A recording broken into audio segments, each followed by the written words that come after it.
Welcome back to another episode of George's Garage. Today, I'm going to fit the lift kit to my Range Rover. So, if the internet would have you be believed, and along with this, it should be, if it will focus, should be as simple as sliding off the old one, putting on the new one. So, let's see how it goes. It should be quite easy.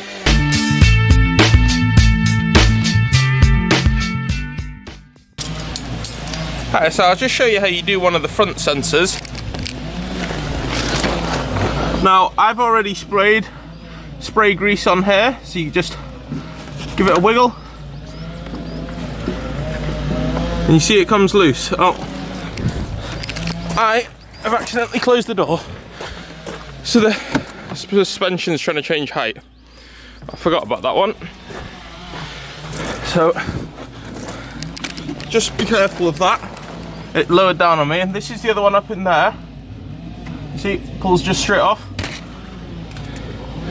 Get your replacement one. I attach it at the top first. I don't know how. See, put it on at the top, then at the bottom, just.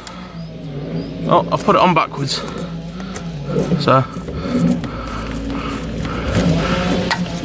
It has a kink in it, so make sure you've got it the right way round. And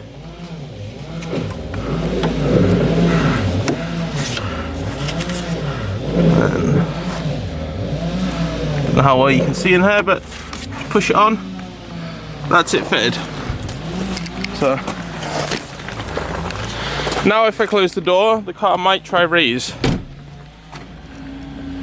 I don't know because it's not turned on. No, it's still going down because it's still detecting a fault. So, we'll do the back ones next.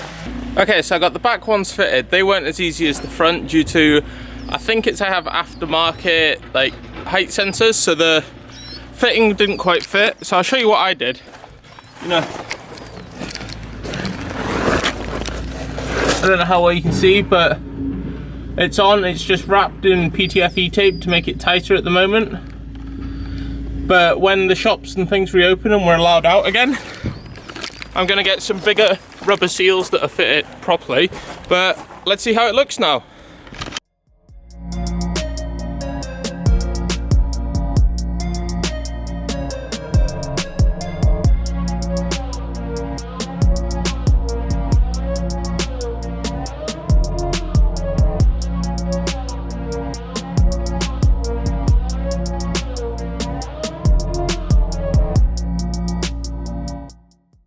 This is going down into normal ride now.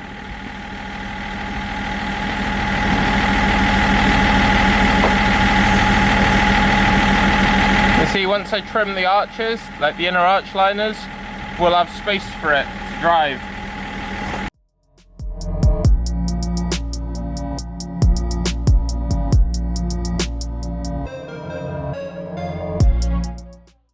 So there, as you can see, it's now like in off-road mode as normal height. As you see, I'll show you next to. This is normal Range Rover height. There's this one. I don't know how well you can see the difference. It's warming up still. But next job will be, you see, like in there where it's been rubbing on the liners. I'm gonna have to start trimming all this out to make them fit. But it's just starting to rain now, so we'll do that another day. But just to show how they fit, it didn't take long. I just had a bit of trouble with my aftermarket height sensors at the back, so there we go. That'll be where I'll end the episode today then. As you see, it's all up in the air. That's it with a 2.5 inch lift. See, it's in off-road mode at the moment. This one's in standard mode, but for a side-by-side, I don't know how well you can see the height comparison here. Might be better if I show you from over here.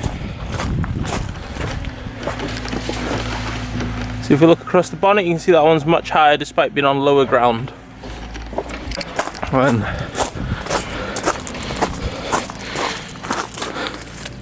standard height underneath.